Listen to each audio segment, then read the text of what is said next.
Então vamos fazer a leitura.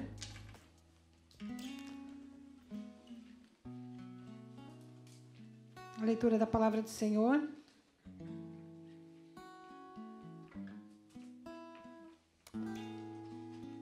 Glória a Deus.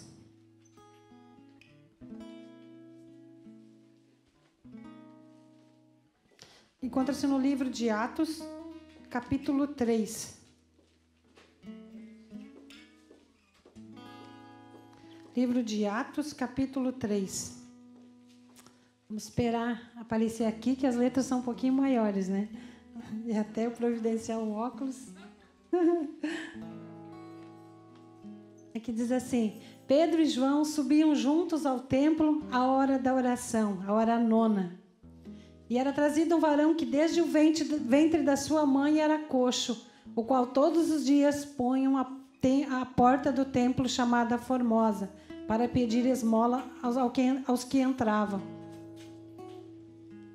Ele, vendo a Pedro e João, que entrando no templo, pediu que lhe dessem uma esmola. E Pedro, com João, fitando os olhos nele, disse: Olha para nós.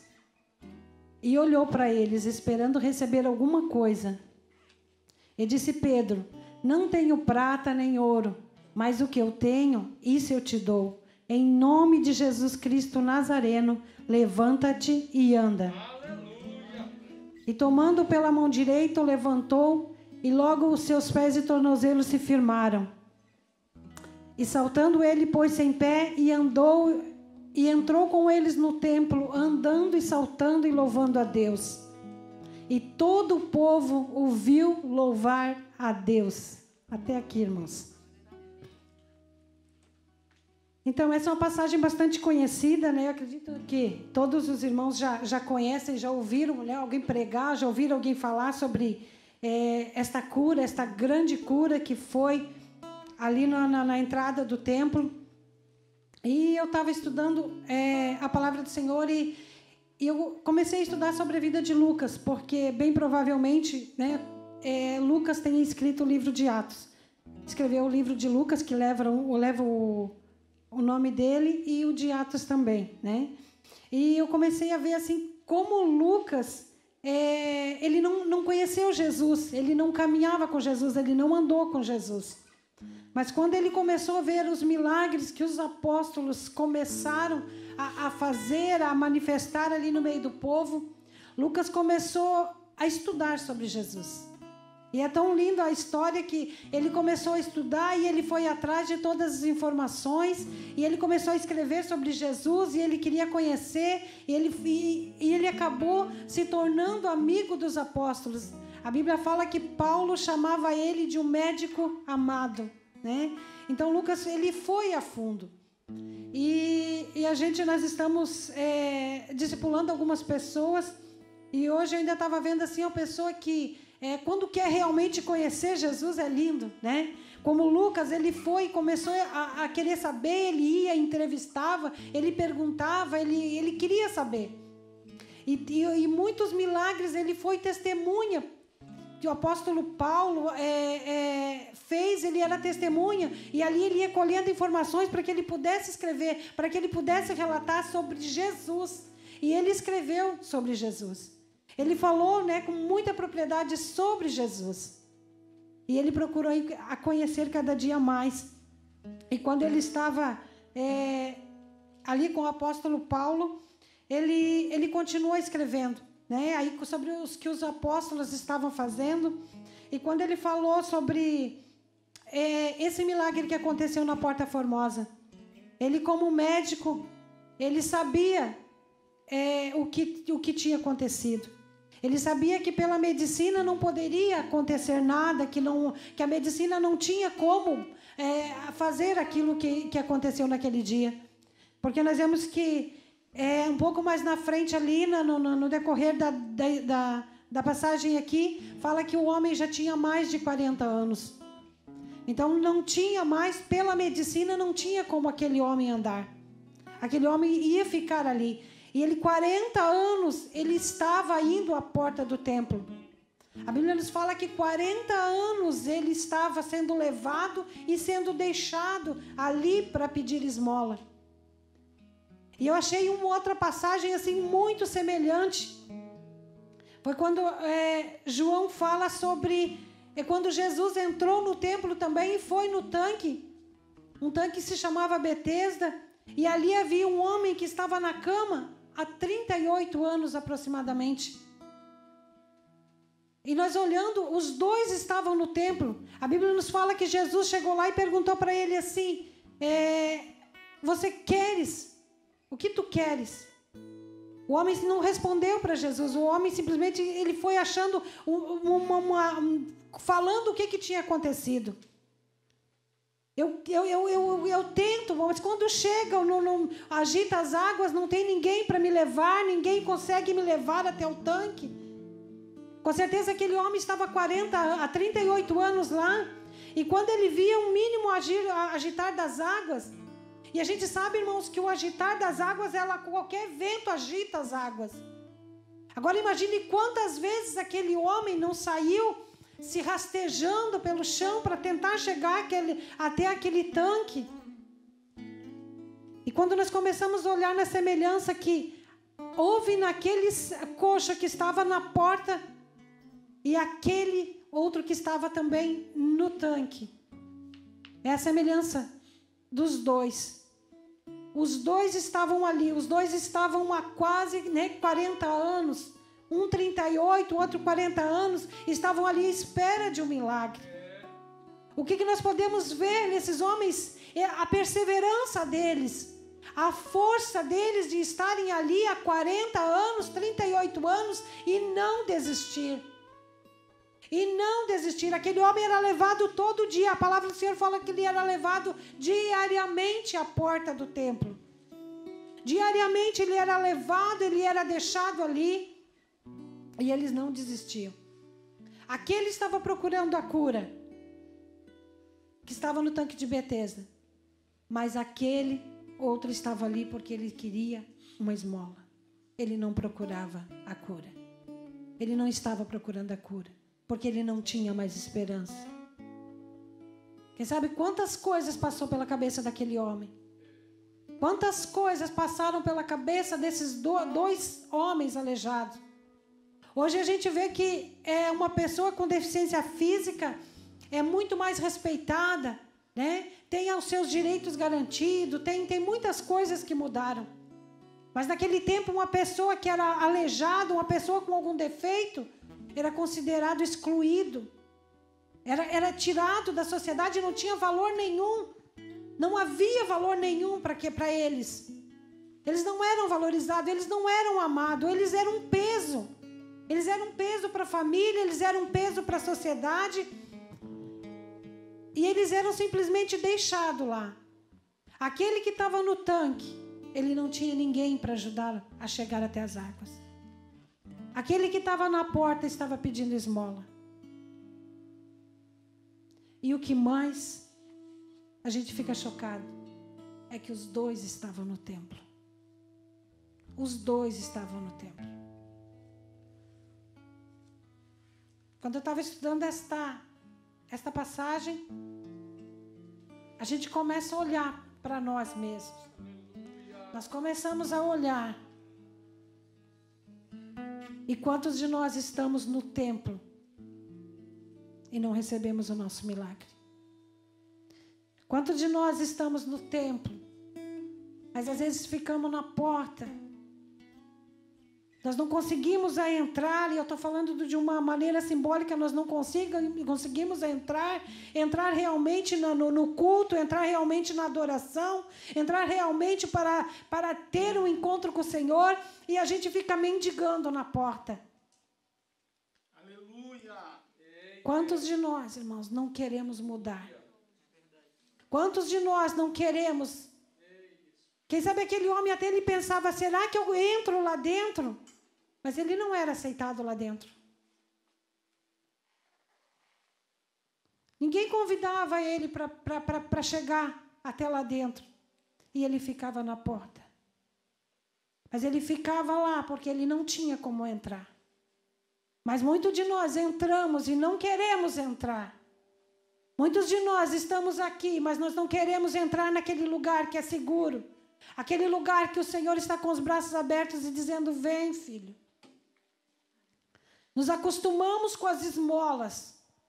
Nos acostumamos com as esmolas espirituais em nossas vidas. Nos acostumamos a pedir, irmão, ora por mim. Irmão, ó, estou precisando de oração. Irmão, eu estou precisando disso. Estou mendigando. Sendo que a palavra do Senhor fala que nós temos um contato direto com Deus. É pecado, irmão, pedir oração? Não é pecado, irmãos. Não estou falando isso.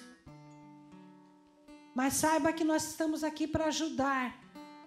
Mas você tem que levar a sua cruz. Você tem que pegar a tua cruz, você tem que pegar e realmente tomar uma decisão. Porque quando nós entramos naquele lugar seguro, não tem deficiência que nos impeça. Não tem deficiência que nos impeça.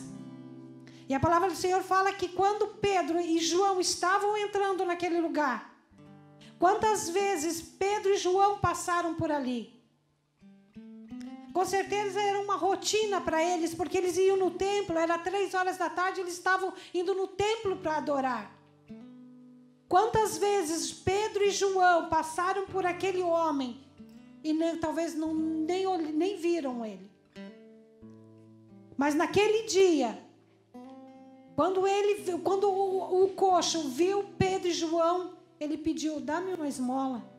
Ele pediu alguma coisa. E a palavra nos fala que Pedro olhou, mandou ele olhar, olha para mim, olha aqui para nós. Olha, moço, eu não tenho ouro nem prata, mas o que eu tenho, eu te dou. Quando nós olhamos para essa palavra, o poder de Deus sobre a vida daqueles homens. Eu não tenho ouro, eu não tenho prata, mas o que eu tenho eu te dou. Isso quer dizer, ele tinha muita coisa de Deus, eles tinham muita coisa. Eles estavam cheios. E ele falou, o que eu tenho eu te dou, levanta-te e anda. Poder na palavra, autoridade, convicção de que Deus estava com eles. Certeza de que eles eram portadores de um milagre.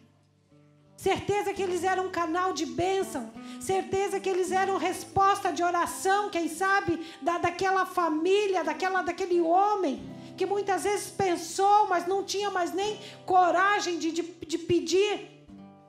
Ele pediu o que ele estava acostumado já. E Pedro disse, o que nós temos nós vamos te dar. Levanta e anda. Levanta e anda. É o que o Senhor quer para nós, igreja. Que nós levantemos, que nós andemos, que nós caminhemos, que nós paremos de mendigar, que nós paremos de pedir esmola, que nós paremos de nos rastejar, porque nós estamos vivendo em dias que nós nunca tivemos tanto, mas também vivemos dias que nunca tivemos tão pouco espiritualmente, onde não buscamos, não sacrificamos, nós vamos fazendo as coisas para o Senhor conforme sobra nós damos a oferta, conforme sobra nós damos o dízimo, conforme sobra nós vamos no culto, conforme sobra o meu tempo eu vou adorar a Deus, conforme sobra eu vou na reunião das mulheres orar, conforme sobra eu vou no GV, conforme nós temos visto assim, nunca a igreja esteve tão fria. E nós estávamos vendo, eu sempre vejo aqueles cultos, e a gente vê tanta promessa para o Brasil. Tanta promessa para o Brasil. Mas nós não tomamos posse. As promessas estão aí. As promessas é para mim e para ti, as promessas é para nós. Mas nós, mulheres, já não clamamos pelos nossos lares como as mulheres clamavam antigamente. A minha mãe começou sozinha e ela conseguiu praticamente todos os filhos, de 10 filhos, 1 não aceitou Jesus. Mesmo depois da morte dela, Deus continuou cumprindo as promessas que tinha na vida dela. Mas nós, mulheres, não temos mais o nosso tempo para clamar pela nossa família. Não nos disponibilizamos mais a vir chorar e clamar como servas, como mulheres de Deus pela nossa família. E o que nós estamos vendo? Lares fragilizados. Lares que não têm mais a mesma estrutura.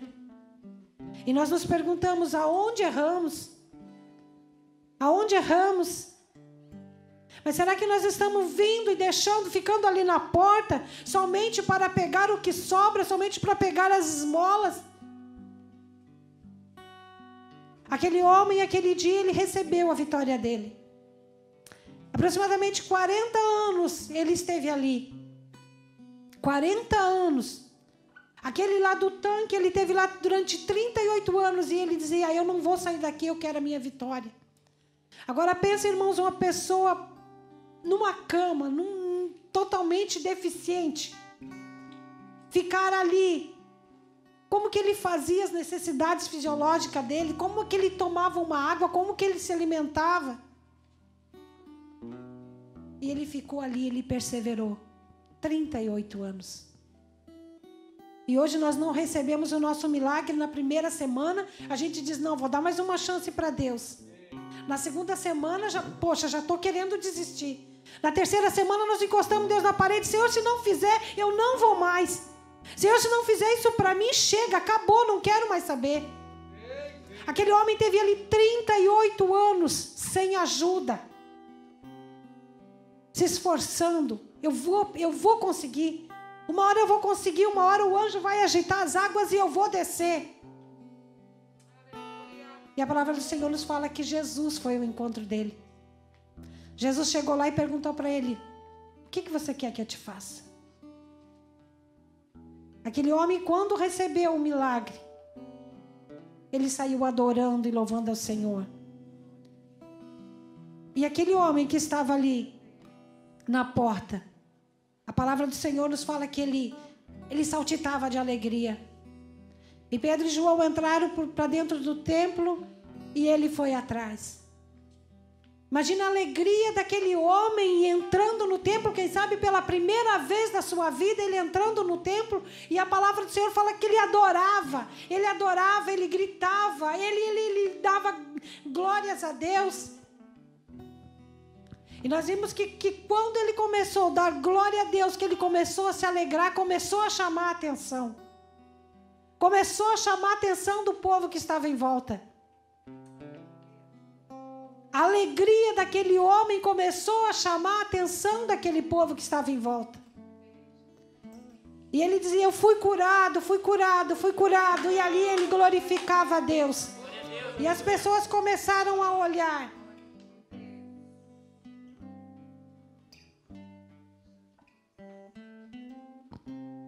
As pessoas começaram a olhar e dizer, mas aquele não era o coxo que ficava lá na porta? Aquele não era aquele aleijado que ficava lá na porta? Não era aquele que ficava lá pedindo esmolas? E agora como que ele está aqui dentro do templo? E ele disse, sim, eu fui curado. Quando as pessoas olham para nós e dizem, você não era aquele lá que fazia tudo errado na vida? Você não era aquele que fazia tudo errado? E agora você vai dar uma de santo, não é assim que dizem para nós, né? Mas a Bíblia fala que onde abundou o pecado, superabundou a graça. Por isso nós estamos aqui. Por isso nós estamos aqui nesta noite. Porque nós estamos no lugar certo. Viemos no lugar certo buscar o Deus certo, que é o Deus que pode todas as coisas. E se há algo impossível para ti, nada é impossível para Deus.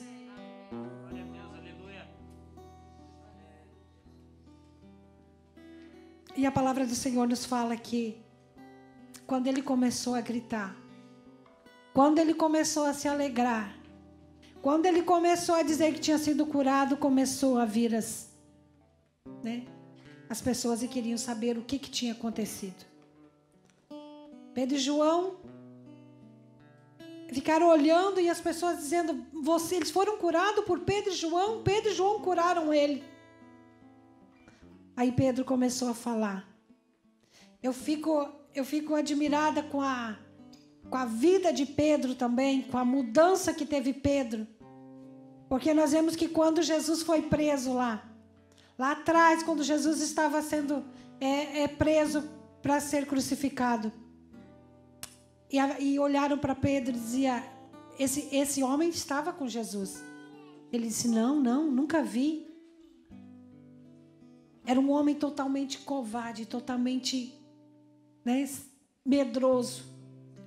E a partir do momento que ele recebeu o Espírito Santo de Deus na vida dele, ele se tornou valente. Ele mudou, ele transformou. Por isso que eu creio, irmãos, que aonde há o arrependimento, aonde há o Espírito Santo, liberdade para ele agir, há mudança. Nós não continuamos da mesma maneira. Nós não continuamos quando o Espírito Santo está sobre nossas vidas. Há mudança. E Pedro passou de um covarde para um homem muito valoroso. E ele aproveitou aqueles momentos que estavam ali. As pessoas todas curiosas queriam saber o que tinha acontecido. Pedro começou a falar. Pedro começou novamente a pregar.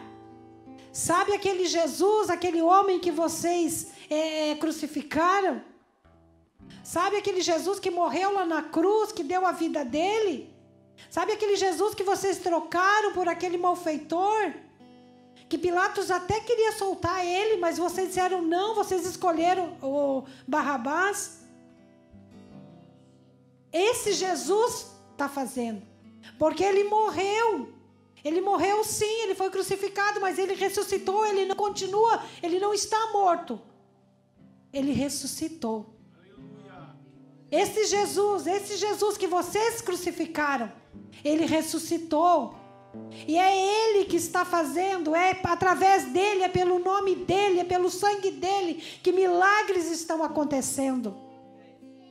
Pedro usou a oportunidade, ele não perdia a oportunidade de falar de Jesus, não. Ele não perdia uma oportunidade de falar de Jesus. E ali as pessoas ficaram ouvindo. As pessoas ouviram. E aqui em Atos capítulo 4, versículo 4 diz assim: muitos dos que ouviram a palavra creram, e chegou o número desses homens quase 5.000. Mais uma vez, Pedro usou a oportunidade para falar de Jesus. Mais uma vez, Pedro usou essa oportunidade. E nós poderíamos dizer assim, encerrou, tá tudo bênção, o homem andou,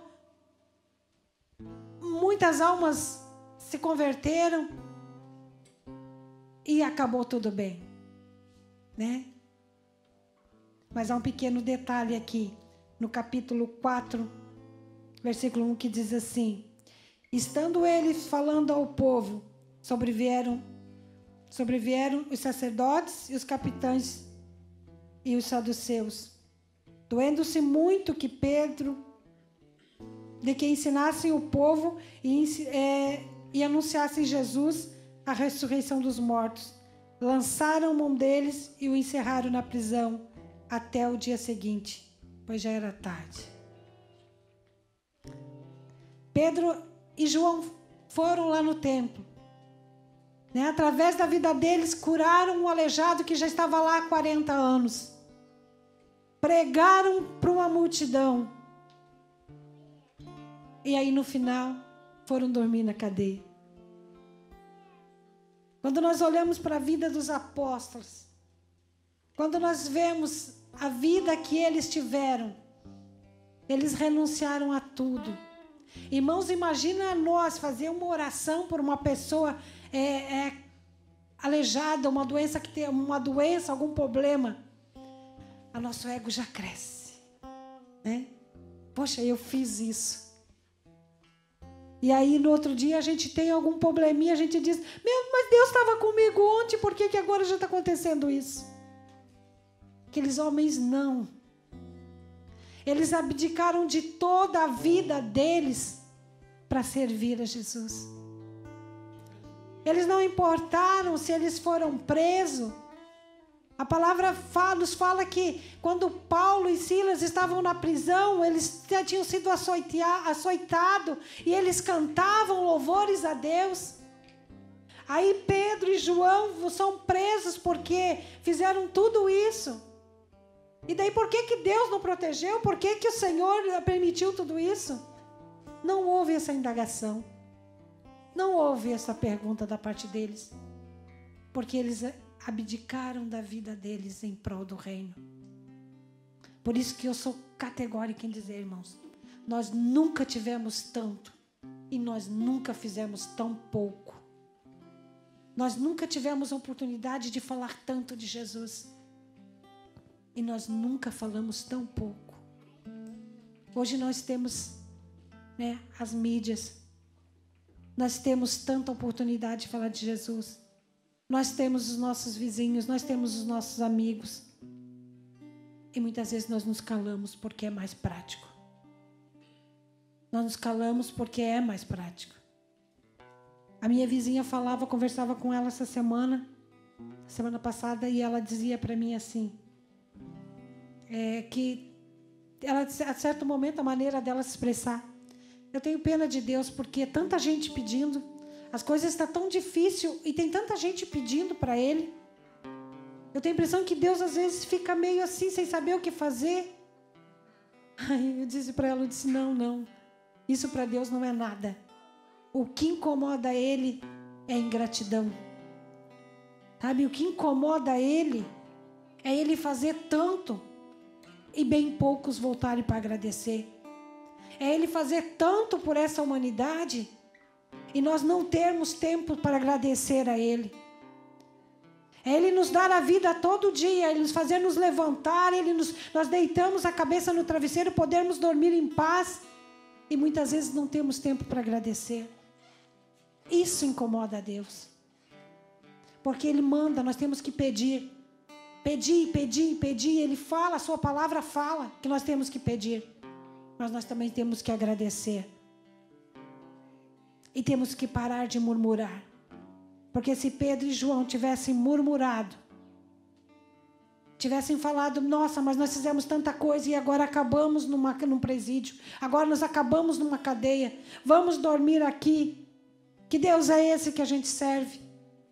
Mas não, com certeza eles passaram a noite glorificando a Deus, porque aproximadamente 5.000 homens, isso porque eles não contavam mulheres naquela época, eles não contavam crianças, mas com certeza muito mais vidas se renderam ao Senhor. Muito mais vidas chegaram a Deus naquele dia, através de uma vida de devoção a Deus, através de uma vida realmente voltada para o Senhor. Então, se você está aqui nessa noite, eu acredito que você tem um compromisso com Deus. É isso que o Senhor quer conosco, irmãos. Deus quer um compromisso. Ele não quer que nós venhamos a desistir já no primeiro problema, na primeira luta, Não, Ele quer que a gente saiba que pelo que nós estamos lutando, nada dessa terra vale a pena. Do que nós estamos almejando, nada daqui vale a pena. Porque o nosso alvo não é ficar rico aqui. O nosso alvo não é ganhar tantas coisas aqui. O nosso alvo é nós termos o suficiente para nós irmos caminhando e chegarmos até o céu. Porque esse vale a pena nós lutar. Esse vale a pena nós deixarmos tudo. Esse vale a pena nós dizermos, Senhor, eis-me aqui. Temos que parar de ser covardes. Temos que parar de ser covardes. E realmente entender que o reino dos céus, ele existe. Ele é real. E Ele nunca esteve tão perto de nós como agora. O reino dos céus nunca esteve tão próximo de nós como está agora. Se nós perseverar mais um pouquinho, se nós perseverarmos mais um pouquinho, nós vamos chegar lá. Sabe, não desista. Não desista por nada. Eu ia dizer, não desista por qualquer coisa. Mas não é a palavra certa, não desista por nada. Se esforce. Sabe, irmãos, se esforcem, porque vai valer a pena. Vai valer a pena. Vai valer a pena aquele dia que nós encontrarmos com o nosso Deus. E nós dissermos, Jesus, realmente, Jesus, eu não fiz nada perto de tudo aquilo que tu merecia, Senhor. Realmente eu queria ter um pouquinho do que aqueles apóstolos tinham. A fé que aqueles homens tinham. A perseverança que aqueles homens tinham. Sabe, a dedicação que aqueles homens tinham, Jesus. Eu não consegui, mas eu consegui chegar até a Ti, Senhor. Eu vim com as poucas forças que tenho, mas eu estou aqui. Sabe, isso vai valer a pena, é isso que vai valer a pena. É isso que vai valer a pena. Se você está entristecido, se você está achando, quem sabe, mas as coisas estão andando errada para mim.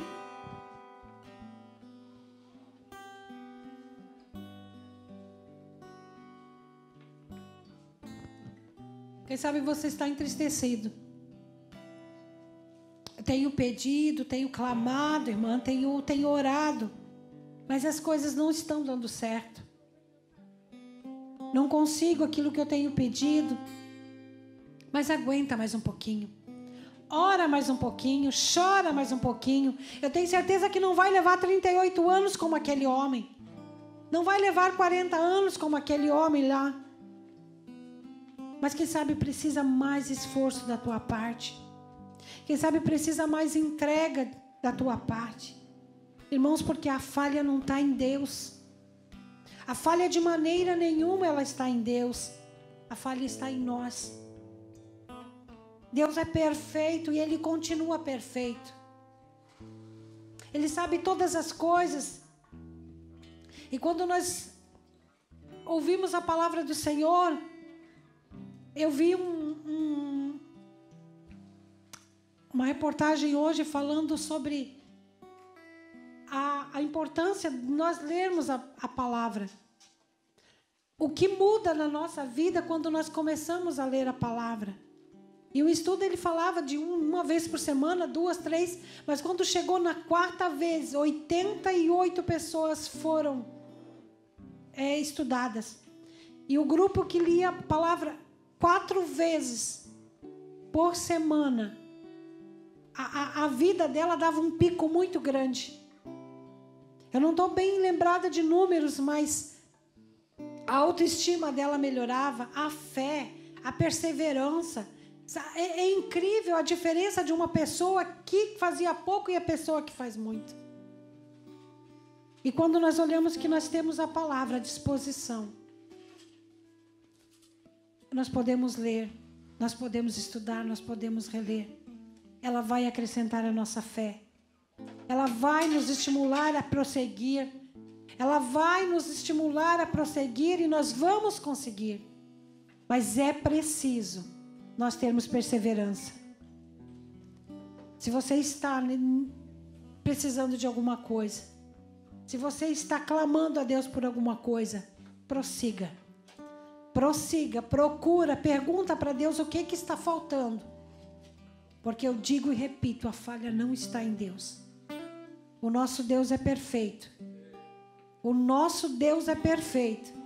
E eu tenho certeza que Ele quer te abençoar. Mas a palavra do Senhor fala que os nossos pecados, eles nos afastam de Deus. Então nós temos que avaliar, orar, perguntar: Senhor, o que eu preciso fazer? Senhor, o que eu preciso mudar? O que eu tenho que ajeitar na minha vida, Senhor? Para que não quero mais, Senhor, a separação entre eu e Ti, Pai. Eu quero a Tua presença.